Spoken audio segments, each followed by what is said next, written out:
آج سے 1400 صدیوں پہلے کا منظر ہے۔ خطہ عرب گمراہی کی تاریکیوں میں ڈوبا ہوا تھا۔ خطہ عرب ہی کیا، پورا عالم انسانیت لامتناہی اندھیروں میں روشنی کی ننھی سی کرن کے لیے تڑپ رہا تھا۔ اور پھر یکا یک زمانے نے تاریخ کا سب سے حیرت انگیز منظر دیکھا کہ اسی سرزمین وحشت پر انسان نوازی کا آفتاب طلوع ہوا۔ وہ آفتاب مدتوں غار ہرا کی خلوتوں میں جگمگاتا رہا، اور پھر اس شان سے کوہ فاران پر ذو فگن ہوا کہ زمانہ پکار اٹھا۔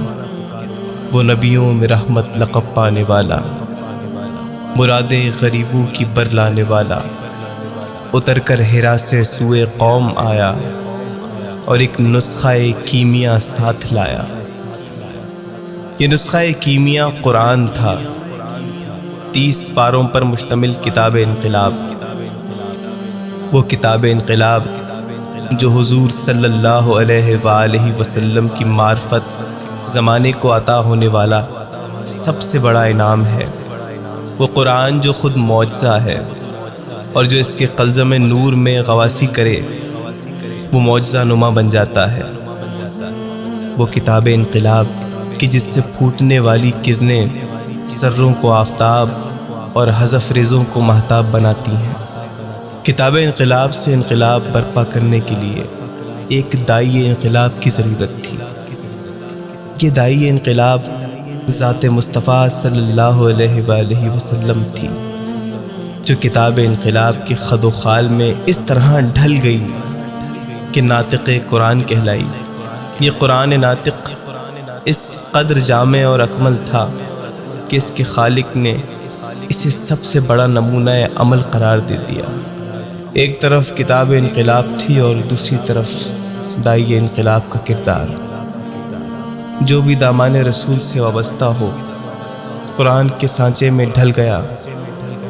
عظیم ترین انقلاب کے خطوط ابھرنے لگے، ظلمتیں چھٹنے لگیں، انوار و توحید ابھرنے لگے، حق کی پہچان ہوئی اور باطل سرنگوں ہو گیا۔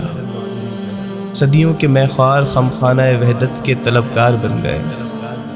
رہزنوں کو رہبری کا شعور اور اصنام پرستوں کو خدائے واحد کا نور ملا۔ عزتوں سے کھیرنے والے عصمتوں کے نگہبان اور جاہلی شاعروں پر فخر کرنے والے حافظ قرآن بن گئے۔ وحشت و بربریت کے علم بردار، امن و سلامتی کے معمار، اور اپنے وجود سے ناآشنا قرآن کی عظمتوں کے پاسدار بن گئے۔ غرض تہذیب حق ابھری، تمدن پر شباب آیا، خداوندہ جہاں کے لطف و رحمت کا سحاب آیا۔ فضا بدلی، جہاں بدلا، خدا کا انتخاب آیا۔ کتاب انقلاب آئی تو ہر سو انقلاب آیا۔ مذہب ہو یا سیاست، عمرانی علوم ہو یا پھر معیشت، رزم آرائی ہو یا کشور کشائی، اصول شہریت ہو یا آداب جہانگیری، قرآن نے ہر میدان میں اپنی ہماگیری کے پرچم لہرا دیے۔ سیاست اور مذہب کو ہم آہنگ کر دیا کہ کسی طور بھی چنگیزیت کو فروغ نہ مل پائے۔ شہری اور قومی معیشت کو نئے خطوط پر استوار کیا اور جوا حرام قرار دے دیے گئے۔ زکوٰۃ اور صدقات کا نظام نافذ کیا گیا اور کہا گیا کہ جو کچھ تمہاری ضروریات سے زائد ہے خدا کی راہ میں خرچ کر دیا۔ کتاب انقلاب کا معاشی نظام اس قدر مؤثر اور پاکیزہ تھا کہ اسلامی معاشرے میں رزق حلال کو عبادت کا درجہ دیا گیا۔ زکوٰۃ دینے والے تو بہت تھے مگر قبول کرنے کے لیے کوئی تیار نہ تھا۔ قرآن نے انسانی حقوق پامال کرنے والوں کو اخلاقی ضابطوں کا پابند بنایا۔